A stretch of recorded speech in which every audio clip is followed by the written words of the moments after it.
Hello and welcome to the Mic'd Up Show, where every mortgage has a story. This is the ultimate hub where the hidden stories behind the mortgage industry come to life. My name is Michael Kelleher. And I am Michael Zhao. Great to see you guys. And together, like we do every week, we dive deep into the entrepreneurial spirit, the strategic insights, and the breakthrough innovations that build the world's greatest mortgage companies.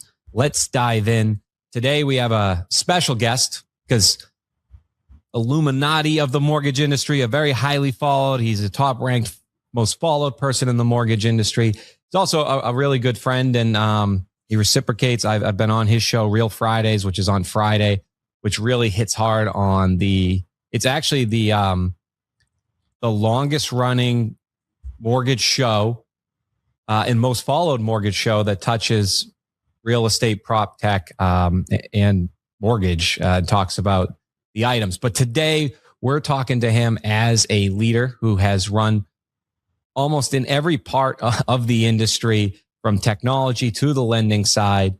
Right now he is SVP of retail growth at NFM, a top lender in the industry, especially within distributed retail, but in many channels. And he has quite a story. Thank you, Rick. Appreciate you coming on to the show today. No, this is great. I appreciate you guys having me on, and quite frankly, your show is what inspired Brock, Jeremy, and I to start Real Fridays originally. That was because you guys had done, in my view, I saw you guys evolve both in content and quality and the overall production of your shows, and we were so impressed with what you were doing that we wanted to copy it. We wanted to emulate it. Which we really haven't done yet, quite honestly, because I think your production quality is a lot more organized and much better than ours, but than Real Fridays. But thank you for having me on the show. This is great. I appreciate it, and we'll hear your story. Somebody that's been in the industry as long as you have typically will stay inside their comfort zone. I was speaking in front of a group of loan officers. They asked me to participate in a sales summit, which was very cool. And I spoke on creating your own podcast. And Mike and I really challenged ourselves to see if we could do 10 podcasts. And it was nice to have a partner. You had Jeremy and Brock. It was good. It's like being a gym partner. If you don't want to do it, somebody else, you kind of get doing it. But I said the stat, 90% of people quit by the 5th episode. Oh, yeah. And then only 10% of those make it to episode 21. So if you make it to 22, which you're past, you're actually in the 1%. But I asked the loan officers in the crowd, out of 70, who's on episode 5 or more? 0. So the fact that you've been able to do something that 0 in this room and probably many other rooms have done it, how do you find a way to reinvent yourself? And we'll hear your story and kind of work our way back up to present day. But how do you find your way to reinvent yourself and motivate yourself to do something like Real Fridays? What's interesting is, so I graduated my undergrad degree in 1995, and I was an electrical engineering degree, electrical engineering student. So, and I always reflected on my career as one that was defined by pivoting, managing your career by pivoting and, or riding the wave, right? Because every industry and every economic cycle has a wave that you can ride. Higher education was a wave. Fintech is a wave. The mortgage bubble was a wave. .com was a wave, right? So I was a .com kid, right? So I was with the .com company for 6 years. And it was just the classic boom and bust story where, I came right out of college making way too much money than I really deserved. It was all inflated. I bounced from one company to the next for that next 30, 40, 50%, 100% pay increase. And before you know it, it was the classic like boom and bust of like, you get $1 million worth of stock in a .com company and you're a millionaire one day and 6 months later you're broke. Right. And that was sort of a very typical story for me. So, when the .com crash occurred, I was able to, jump to a company called Seagate Technology. I was with them for about 4 years. And then I left to start a tech company. And, since I grew up in the mortgage arena, my father had a real estate agency and a mortgage company. I knew the environment. So when I started a company called SGI, which was a custom CRM solution out of St. Louis Park, Minnesota. And we grew up really fast. You know, a 3-year run rate, it grew to about $6-7 million in revenue. And then a private equity firm bought us in 2005. And I rolled that money, my proceeds to the acquisition into a company called PushMX Software, which was a bolt-on to Calyx. It was a pipeline management tool that was bolted onto Calyx Point to kind of compete with this rising solution called Encompass. And we were really effective in combating the growth of Encompass in 05, 06, 07, and 08, But then when 08 occurred, we had clients of New Century. We had about 6% market share, at PushMX, which was massive. We had, 70% of all loans went through Calyx's platform.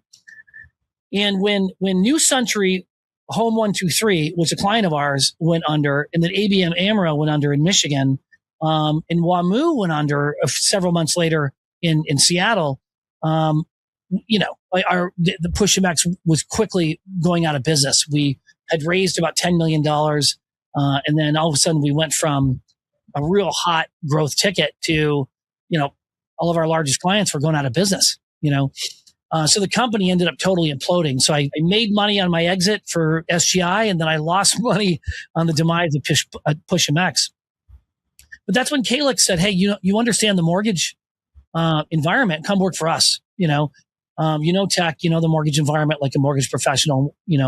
So I always kind of straddled that the operating side of the mortgage company along with the technical needs. Because I would go into mortgage companies and I would say, and you do this really well, Michael. Like I sit down with with mortgage companies and I'm like, forget about technology. Like, what's the problem you're trying to solve? Let's look at the workflow. Let's really understand the business need. And then I'm going to actually sort of twist and contort and configure and customize whatever solution we had to meet the business need. Most companies just, predominantly, consume a demo with just the technology and feature and function. And to me, it was, I flipped it. About 80% of the demo was all about the customer, how much money you have in the bank. What are your growth plans? What's your, what's your workflow? Let's go through that. So I made it way more about them. And then I would articulate how you could use Point to better support those needs. Obviously, those needs changed dramatically in light of the crash and the redefining qualities that Dodd-Frank introduced into the space, and the need for rules and field level rules and that sort of thing that Calyx simply wasn't doing. So when I left Calyx in 2009, 2010, I started Menlo Company, which is my consulting practice. And my first customer was Ellie Mae.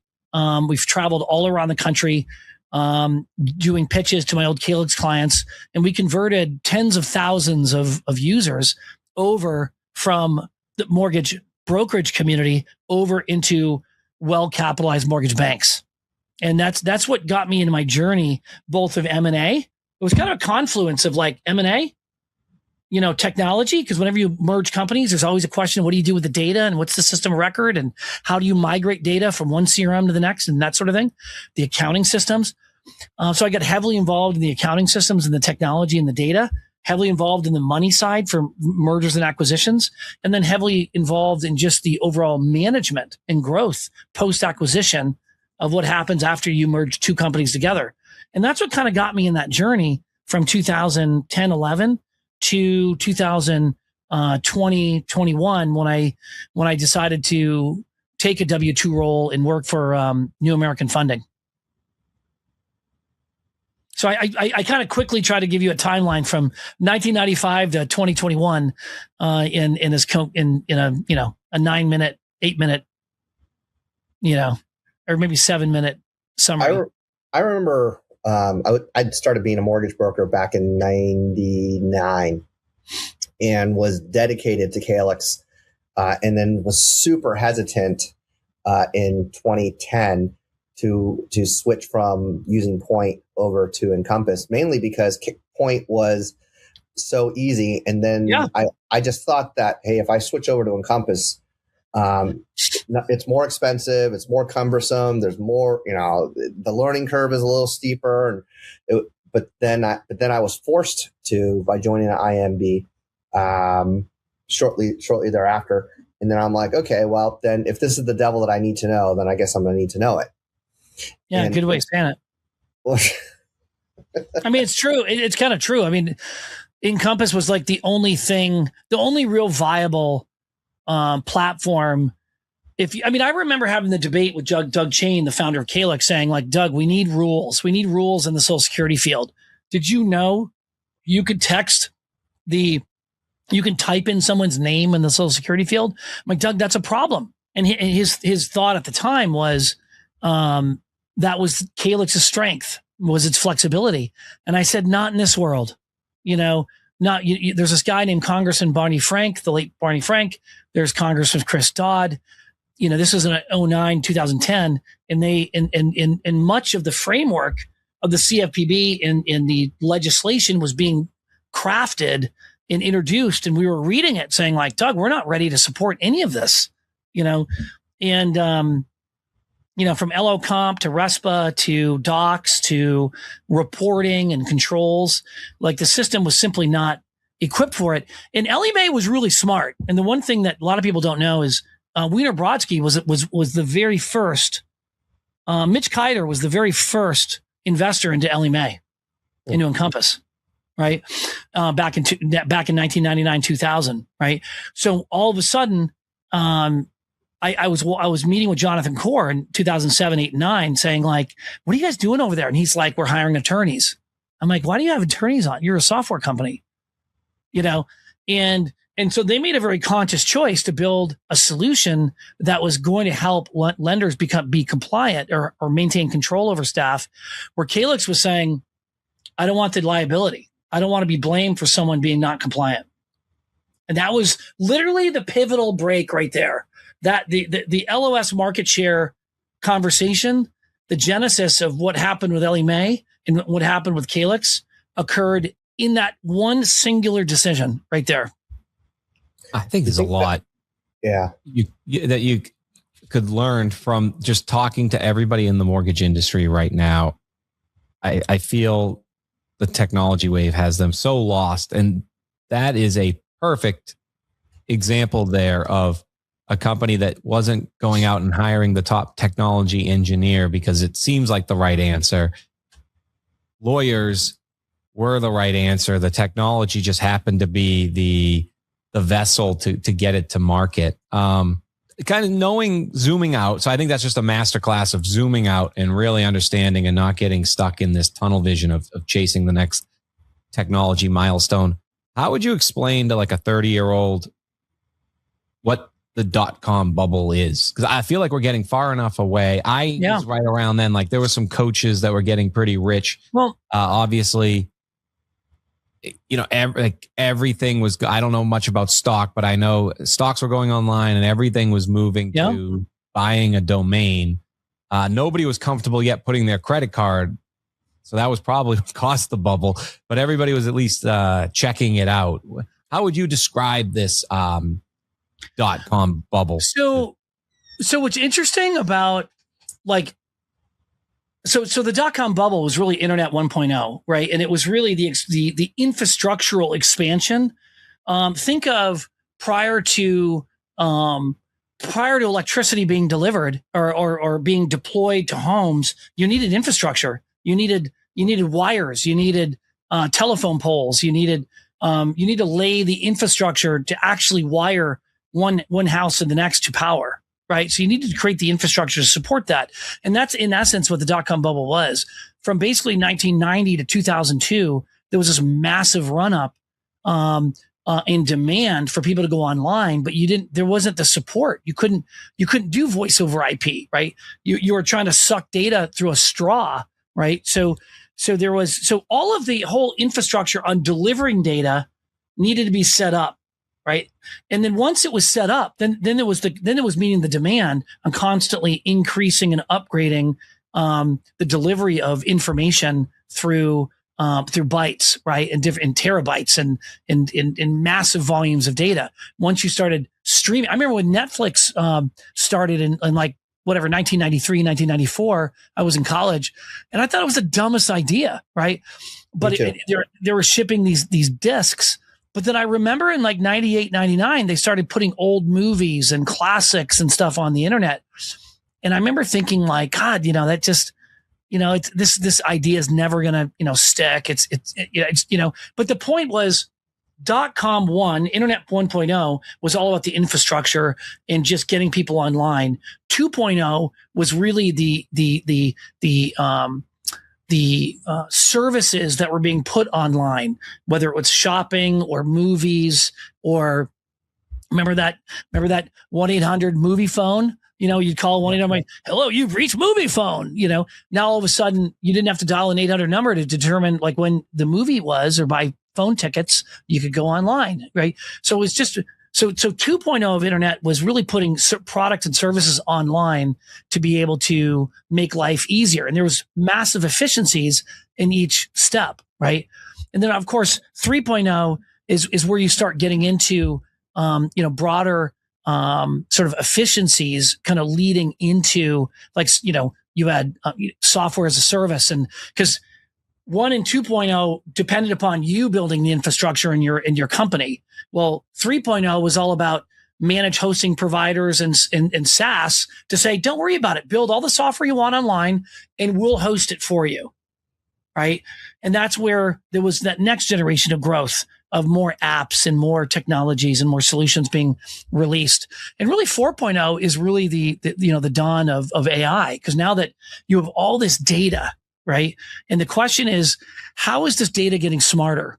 Rather than being a repository of information where you're constantly going out there and searching for it, now the information itself is becoming smarter and more intuitive to where it now can remind you of what's needed. And it's not through automated workflow, steps. Because again, Internet 2.0 and 3.0 was all about building the rules and the architecture and the if, then, else and the workflow management, right? Who does what? When is it supposed to be due? When, who's it assigned to? And then alarms and tasks and so you get these big dashboards to manage your companies. Well, Internet 4.0 is now all of a sudden all that stuff is intuitively organized by itself. And then it tells you what you're missing that you may not even be asking the question.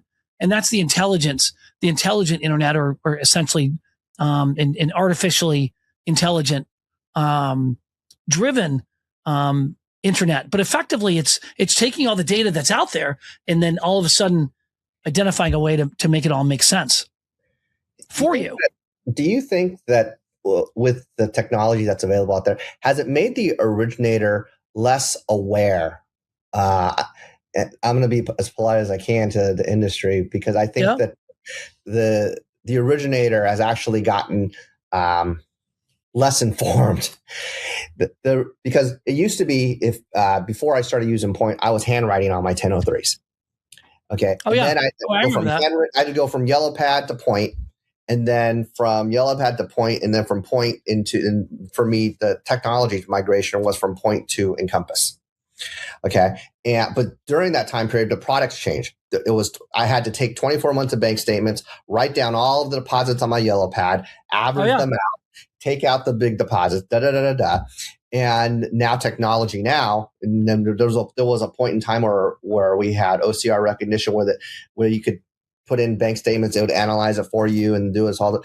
But now the originator doesn't have to do as much work anymore. And so has that taken the awareness away from the originator to say, well, I just don't need to, and which is why potentially less originators are using non-QM. I know I went through a whole bunch of stuff here, but really what I'm doing is I'm talking about is the dumbifying of the originator. I think it's actually just shifting the role of the originator differently. Do you remember your phone number when you grew up? Of course. Do you have children? Yeah. Do you know their cell phone numbers? I do. Because I went through that. I went through the system. I grew up knowing I needed to know it. I remember my home phone number. I have no idea what my kids' cell phone numbers are, right? And I know that I can find their name on my phone and then click call and it calls them, but I don't really know the number. Does it make me, am I less dumb? No, what I would say is my focus is just on other things. right? So I don't. So I'm kind of with, you hear all these things about, AI is not going to take, jobs. It'll just take the jobs of those who aren't using AI, which I don't necessarily subscribe to. But there's also another moniker that says that in essence, AI is going to take over activities or remove activities that humans weren't really designed to do to begin with. Like humans aren't, I'm a human. I'm designed to think, to analyze, to reflect, to be philosophical, to kind of provide guidance, to understand consumer situations. It's not to 1, 2, 3. Like these are very mechanistic sort of activities that I can do because I have fingers and I'm able to do it, but that's not really utilizing what makes me uniquely human. Right. And so AI is just taking away those very activities that are things that humans have always done because we've had to, but that aren't really related to who we are as human beings. Right. And what it's going to do, it's going to push humans to actually focus on the very things that make us who we are. That we have a soul, we have a purpose, we have a calling, we have goals, we have aspirations, people fall in love. Like, these are all things that are all tied to the most important transactions of our life, getting married, preparing funerals, when someone gets pregnant and they have a child and you prepare a nursery, right? And the kind of, delicate touch that only a mother could put on a nursery because she's going to have a baby that's going to come out of her womb, right? They're going to have a robot that's going to assemble a crib. Fine. That's great. That might free up the mom to be able to do all the stuff that we forget to do, like taking photographs and newspaper clippings and all the things that we want to do to save all these artifacts of a child's life. But we're so busy doing all the other stuff that we don't have time to do any of it. Right. So I think that this new age of AI is going to positively push us in a direction that's going to make us far more intimate, far more intuitive and acute with respect to the needs of the consumer than we've ever had the time to even know or understand. Before we go to commercial, I just wanted to ask, with what you said, so that's like present, but back to the theme of the .com crash, the bubble crash, right? Do you think housing crash, which will inevitably happen if history repeats itself, right? Or if you don't, how many housing crashes have there been?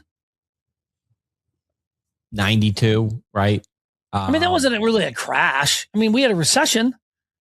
We had I had a whole family move into their grandparents next door, but I guess they had houses. But we had a recession, but there wasn't really a housing crash, right? Because recessions affect specific parts of the economy, and we had the savings and loan crash, within that particular segment. But we've had one major housing crash, right? And to be fair, prior to the late 1940s, early 1950s, home ownership was I'd have to look back at the actual home ownership rates, but they weren't 68% or 66.5% that they are today. And I'll agree. Like, I think there's only 4 years housing's ever gone down, but they've gone down pretty significantly in those 4 years. So I'm saying, if that happens, do you think it slows down everything? Like, and people, like, we're obviously at a meteor pace. We are pontificating that AI is going to change how people get homes, how it's going to almost predict, or you can take a mortgage and move it from home to home, or something innovative is going to come because of AI. Does a 18% equity correction slow things down for like, just based on what you saw with the .com bubble, what you saw in 07, 08? Do people overreact? Do they contract so much? Does Zillow say, let's get out of mortgage for a little while, stay back in the game, and everything kind of just halts for 5 years? Or do you think that doesn't happen this time? I don't really see that. I definitely see that there's going to be these micro corrections that are going to be geographic in nature. I think that, but I don't see a massive universal downdraft like we saw in 2009 and 10, right? I mean, there was a massive depreciation in every market, in every MSA that affected everyone. And it just really affected those who were in the wrong products for it to affect, that hurt them the most. Right. But I just don't see that. I just don't see that. The demand is there, number one. Okay.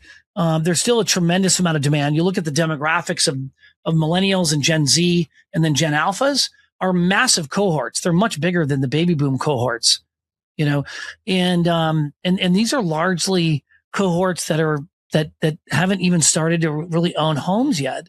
I mean, they're in the high teens as far as home ownership. You know, they got to get to 60, 65, 70%. So I just don't see it. I just don't see it.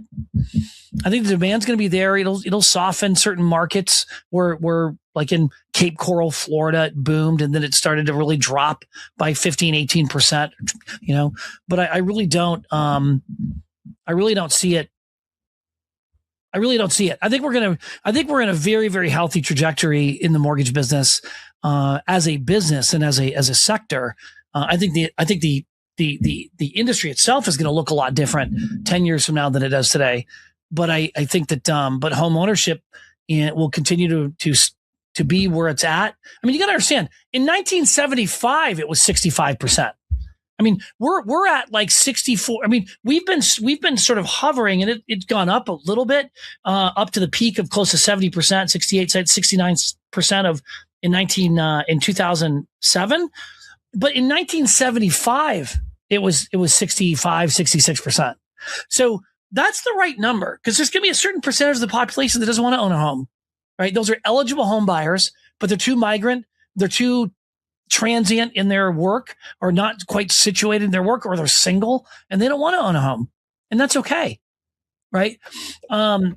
Do you think they don't want to own a home because they think they can't, or they're fearful that something is going to happen again? When I talk to my kids, they say, both. Go ahead. No. When I talk to my kids are in their 20s, and they're white collar professionals, and they're like, "Oh, we're not going to own a home." I say, "Well, yeah, but one of my kids already has a 6-figure income," and he's like, "I don't know if I could do this," and I'm like, I think that the narrative was that for the parents we came out of this crash in 2012, and we just struggled in the decade thereafter, especially since I'm in the mortgage industry. And then we came out of this high interest rate environment. Oh, even with the high interest rate environment, still can't own, and this, that, and the other. There's still a lack of fiscal literacy within our own industry, and also within that generation. So what can we do as an industry to increase the amount of education? Because we've asked this. We had Dave Savage on before, we had Kristen Messerly, and so on and so forth. But honestly, the best education is to encourage them to get married and have a family.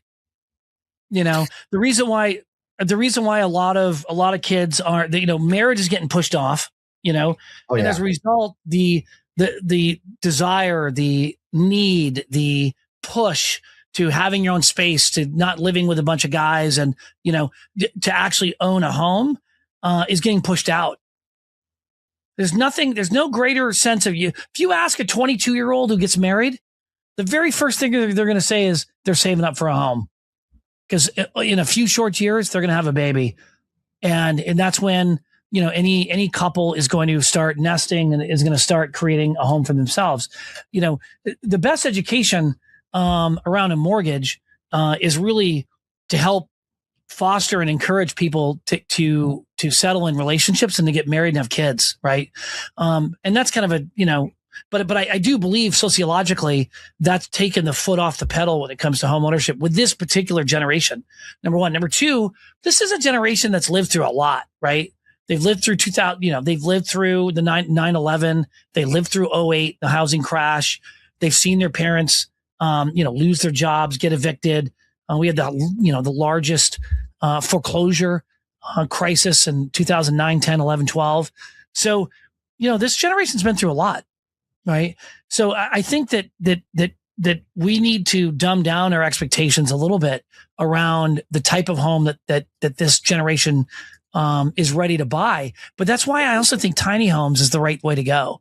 These 800 square foot, 1,000 square foot, 1,300 square foot, 1,500 square foot homes are the best starter homes, and we should be creating really cute, innovative, not cookie cutter, but kind of like the Sears back in the 1930s. Sears in 1940s. Yeah. Sears had their own. They had their home in a box, right? And that to be able to facilitate the soldiers coming home after World War II, right, in 1940 and 1950. So I suspect there's going to be something similar to that. Amazon or some. I mean, it could be a Tesla that's going to assign $3 billion, $4 billion, $6 billion toward an effort of putting, 10,000 homes in every state in the United States. They could do that easily. Yeah, I think that's a very profound answer. If I were to say my hunch, it has a lot to do with social media like Instagram, Facebook, our government letting them build a secretly addictive platform to basically make those type of homes something that you can't put on your feed. But I think that generation is starting to outgrow and realize that a lot of that is superficial. And if I take my picture, doesn't mean I'm actually having a great time as soon as I turn the camera off. And so I think you're going to see a big swing of those generations in the homes or in the homes you're describing and have no problem with it. And then volume will really increase, and I think it'll snowball, and it'll be at the point where every lender, especially ones your size, which we'll talk about after this break, will need the best technology. So we're going to go quickly to our sponsors who provide that best technology. And if you're listening, please, and our sponsor, we just added a couple new AI sponsors to our platform that we'll be releasing next week or the week after, but enjoy our sponsors who we have today.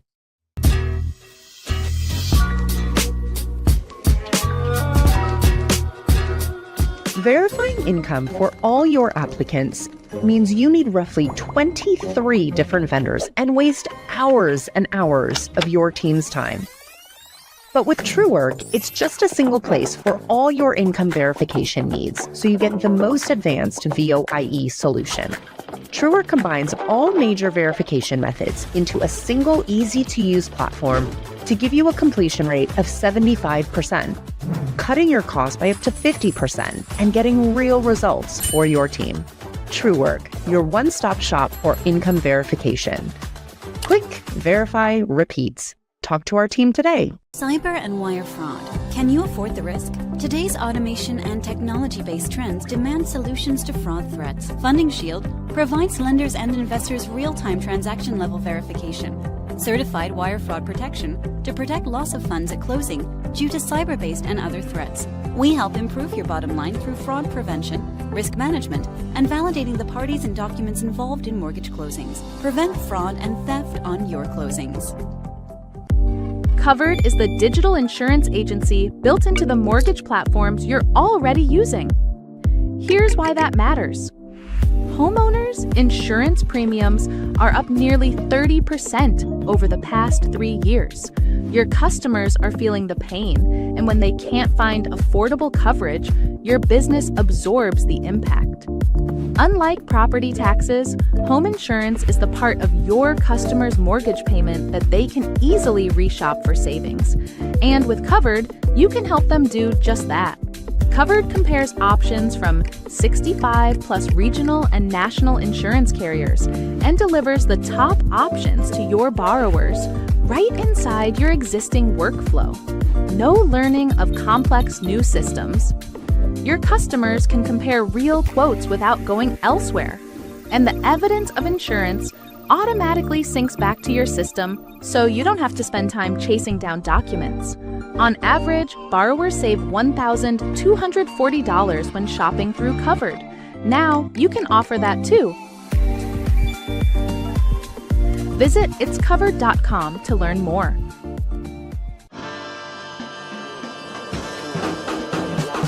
What does it mean to offer state-of-the-art lending technology?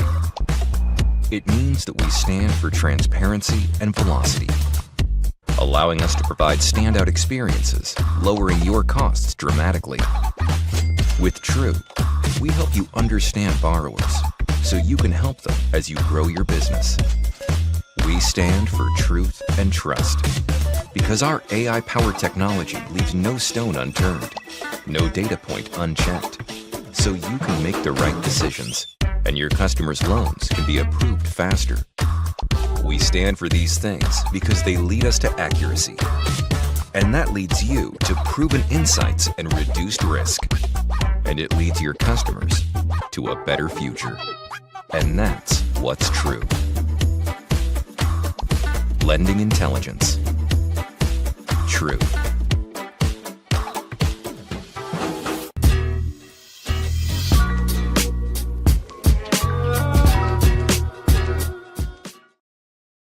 Dude, that was next level. I love it. And TrueWork is a great platform. TrueWork is I really love what they're doing over there a great deal. It's so efficient and so smart. And their parent company, Checker. Yeah. And I have a couple other stories in mortgage like this, but since they're not sponsoring, I won't give them the flowers and tell the story. But I don't, that verification world is starting to grow up in mortgage and find a niche and expand in other levels, whether it's SBA or auto or consumer. And I saw Checkers doing a great job of not just TrueWork in mortgage, but they found some sweet niche and really, really lit it up. It's kind of like that story where Calix's demise a little bit around the crash. Not only did Encompass do well, but Mortgage Cadence happened to just have a button that was needed by lenders to handle some of the foreclosure, and had a top bank in this country that just kept clicking it to mail it off, and was, even though that's not really what the LOS was built for. And next thing they know, they're looking at their bank account, $8 times hundreds of thousands a month. Just someone's clicking them to get out some sort of loss mitigation file because it was the fastest way to do it. Some things are great, innovative, like easy mortgage apps. Some are bad business decisions, like easy mortgage apps, and some are a lot of luck, like the one I just explained about clicking the button. And then some are you stay in it long enough, and maybe it's a little bit of luck and just be hanging around long enough.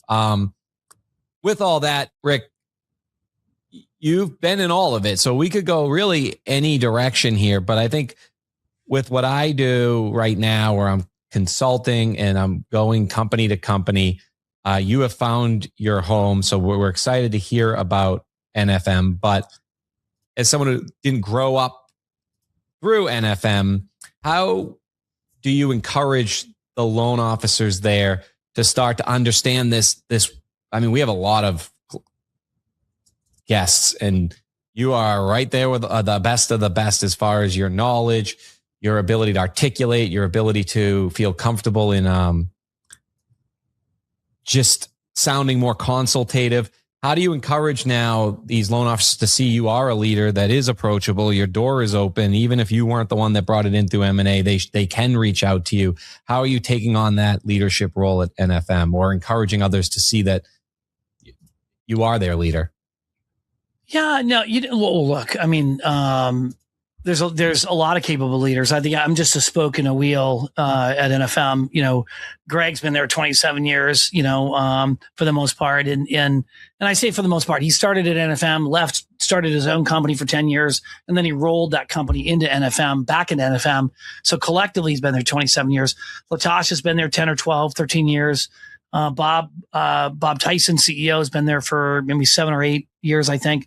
And then, of course, David Silverman started the company 30 years ago. So, I mean, it's a sophisticated company. There's a lot of room for the company to grow as far as to mature.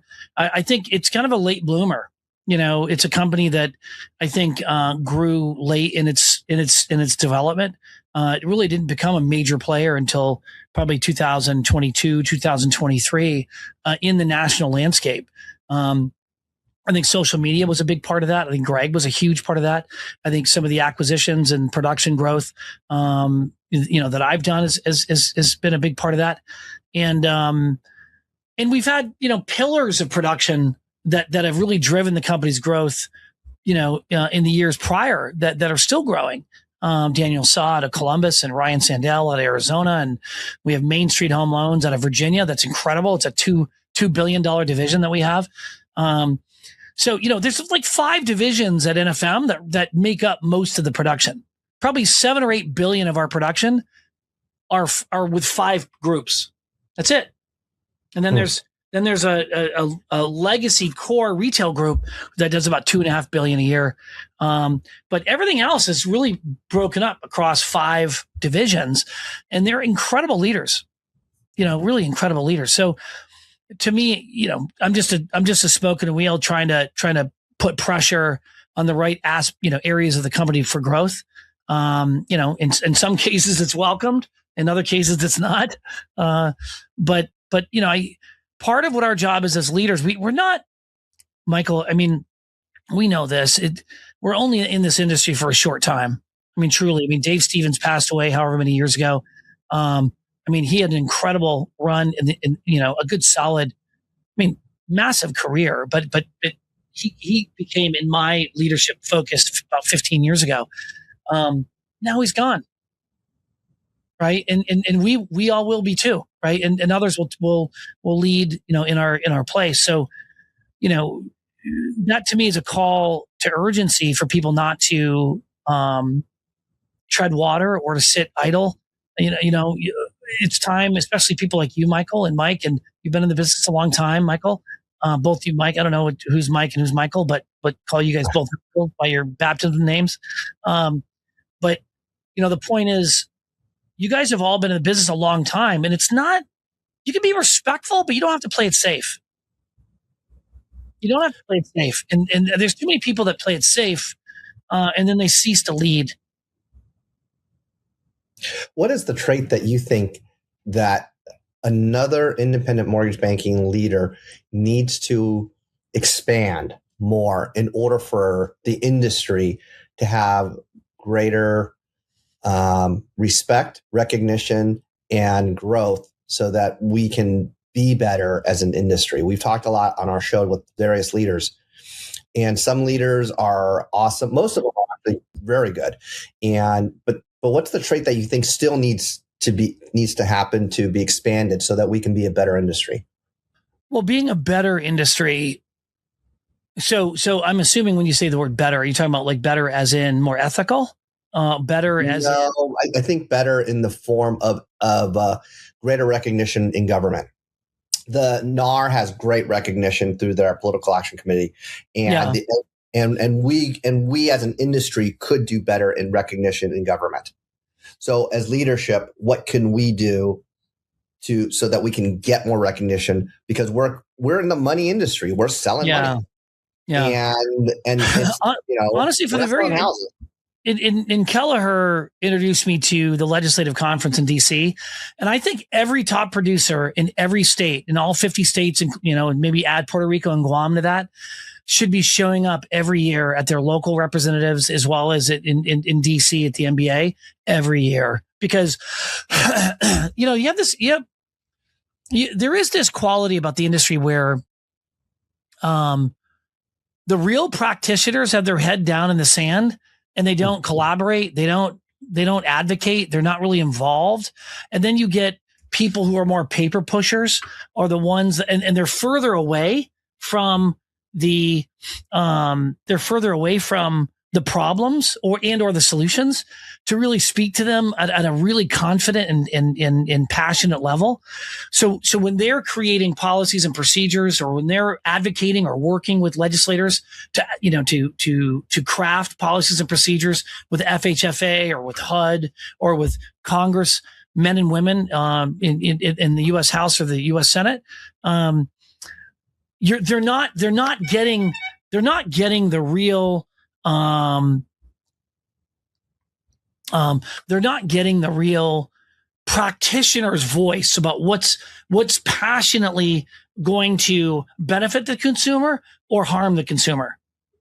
And there's nothing like when you're talking to Elizabeth Warren, and if you're doing 5, 10, 20, 30 units a month, and you're working with FHA borrowers in Springfield, Massachusetts, or in downtown Atlanta, or whatever the case may be, there's nobody who has better solutions as to how to serve those borrowers better than the loan officers doing the job.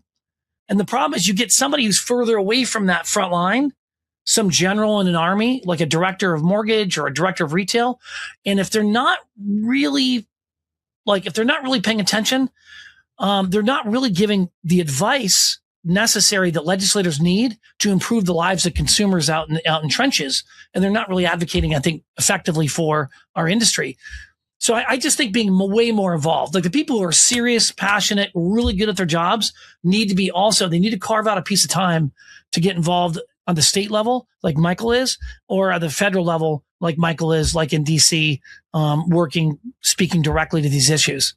So are you calling out, for example, like if you're a top 10 Scotsman originator? Yeah. I think the top 10 or 15 or 20 or 25 originators in every state should really be personally invited to come to, and I even think in some cases, probably the number one producer in every state should be personally flown to DC, to meet with these legislators in their respective states, to really weigh in on specific proposals and forms and processes that are being proposed by bureaucrats that they end up getting affected by in the end anyways. And if they don't weigh in on it and don't massage it and don't influence it in a way that is best suited for their clients and themselves, they'll end up being negatively impacted by it. And what will they do? They'll just complain. Oh, shoot, TRID's a mess. Oh, the timing requirements is a mess. Well, fine. Well, where were you? Where was I? I wasn't active back then. Where was I in meeting with Barney Frank in 2011, 12, and 13 saying this is screwed up? We need to have a better process for this. And this is why, if our goal is to better, a more educated, informed, or a more informed, educated consumer, so that they have the knowledge of what it is that they're actually getting into, do what we have actually accomplish that goal? And I think most would say it's just gotten more complex and the consumer's even more confused than they were than 2008. They asked me to speak for First Home IQ because I've been to 10 years of this, slept on a couch of my mom's friend because the hardest part is the hotel price in DC. And so it was just a story that could resonate anybody getting started. But they asked me what keeps you going to it or why? And I said simply, like, if I don't do it, who's going to do it? And it really goes to what you're saying, Rick. If the top producers, the big push we're going to make is LO comp. That's their whole livelihood. That's how much money they're making. If the top producers who make money by LO comp aren't going to show up, then who's going to if they don't want to show up, then who really is going to show up? So like if somebody like me stops, then somebody else stops. But I think you really hit it on the head. Why not now? What a wake up call, a national voice like yours to say it. And so I'm kind of calling out. I've been having a lot of calls now because I do C-level and you're an M&A. So I'm just really curious. It fits the theme of our show and we're coming up here on the end. So we'll just ask you a couple questions and we'll stop. But I've been talking to some of the people I've respected growing up forever in this industry, the godfathers of the industry, and we'll get on about technology advice, but they maybe have a plan to give it down to their daughter or son, or they have an ethos of 6 people and they don't want to let them down. So they don't want to sell their company yet. And they're not taking my advice because not only do they not have they're overthinking like technology is solving it.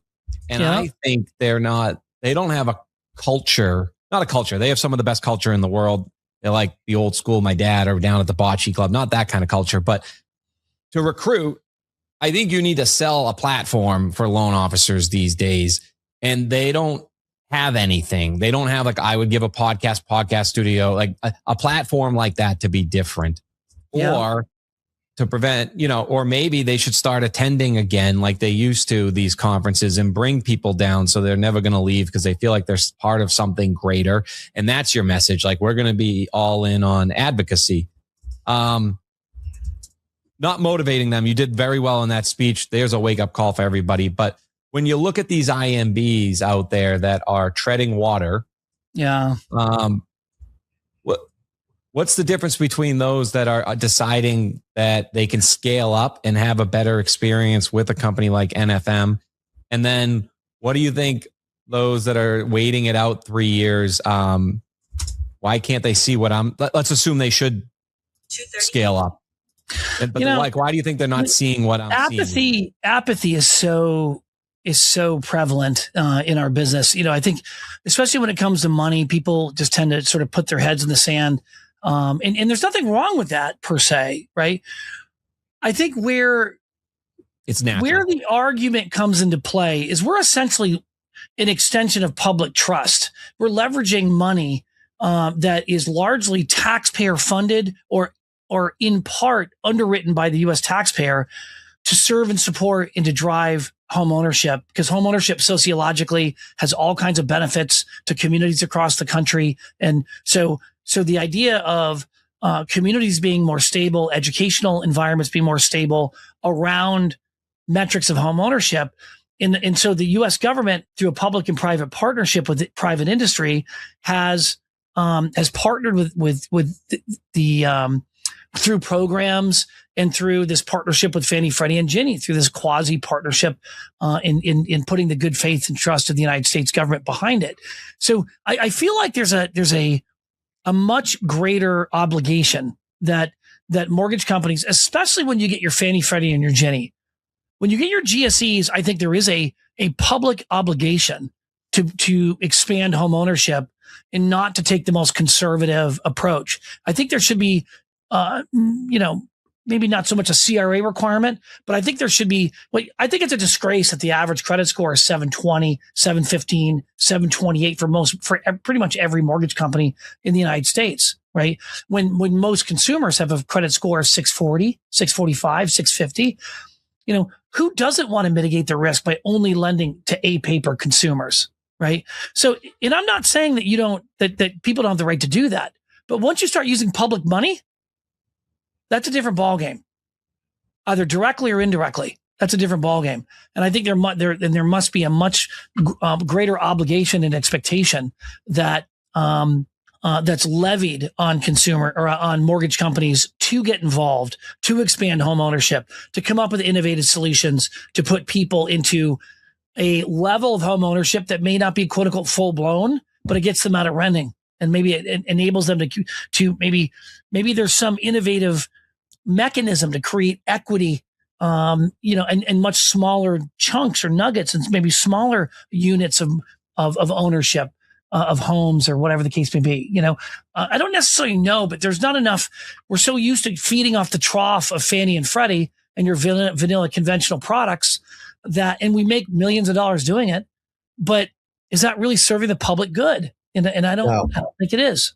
No, it's not. I think the problem that we generally have is at the sales level is that we're teaching people how to save. And the problem with teaching people how to save, it's not what, and I tell this to my investor clients of whom I mainly deal with, it's not what you earn, it's what you keep. And if what you get to keep, and it's easy to say, but harder to do because it's always about after-tax dollars. And so the key component to asking that question, not only to the consumer who's going to buy a home, it's also about talking to the originator as a business person. Whether you're W-2'd or whether you're 1099 is irrelevant because we're all self-employed by just purely by those in sales, that is, purely by the fact that you have to originate new business. And if it's about what you keep, then you're sitting there going, okay, outside of fiscally speaking, this is what I keep before taxes. But then for the education, what are we keeping? Do we get to keep our business? How are we generating referral sources? How are we generating in the social economics of what do we get to keep in our database, whether it's our referral sources or whether it's our processors or whether it's our assistants or the entire team of how business is being done. I don't think there's really a what we keep mental attitude. In fact, there's more of a fear-based industry of like, oh, we're not getting enough business, or we're going to take this realtor from this other loan officer instead of sharing the wealth. Well, you can do this and I can do this, and figuring out how we can work together. We are so lecherous in the way that we did our business right now on the sales level that we fail to see the forest through the trees. I think even in business as well, when there's competition from business from one to another. So how can we talk about what is it that we can keep collectively versus what do we get to keep individually? That's really well said. Yeah. Yeah. I agree. I think it's really well said. If you want to, I'll ask you differently as we segue out of here. Final question. Yeah. To build off what Mike said. One is a loan officer that's choosing between two companies right now that wants to move and didn't even think of NFM just because of all the noise. Yeah. What would you say to them as a reason to join the team? And then before we outro, the second question for our YouTube station now, this is a new feature we're doing. We want big leaders in this industry to answer simple questions. Just one piece of advice for a homeowner when they're looking at a mortgage, something to think about, something for a high school person would understand that we can clip and just ride on our YouTube to the general public. It's just advice from somebody high up on looking for a home, like down payment this, or go 15-year over 30, or go for an ARM, or don't forget to ask about down payment assistance, just anything that comes off the top of your head. We're trying to clip something like that at the end. So question about NFM. Yeah. And then some general advice. So my advice to loan officers would be to obviously do your due diligence and to try to determine whether or not the company you're looking for or looking at really lines up with your goals, what lines up with your desire to be best supported for your both personal and your professional growth. And if that's NFM, if you determine that to be NFM, which I think is a really good choice for a lot of loan officers, I think that, and then that's great. If it's another company that serves that purpose, then that's great too. I think that these types of decisions are so personal and they're so unique that there are, I wouldn't say that NFM is the best lender in the United States. I think it really kind of depends on the person, and it depends on whether or not NFM is a good match for that person's needs. And I would say that across the board to any of the quote unquote top lenders in the United States. I think we're all, it's like a horse race. We're all effectively the same. We all have some qualities that are a little bit better in some days and maybe a little bit worse in other days than our peers. But for the most part, we're all, as an elite performer, as an elite lender like NFM or any of our competitive peers, we're all elite players. We're all good at what we do. Right.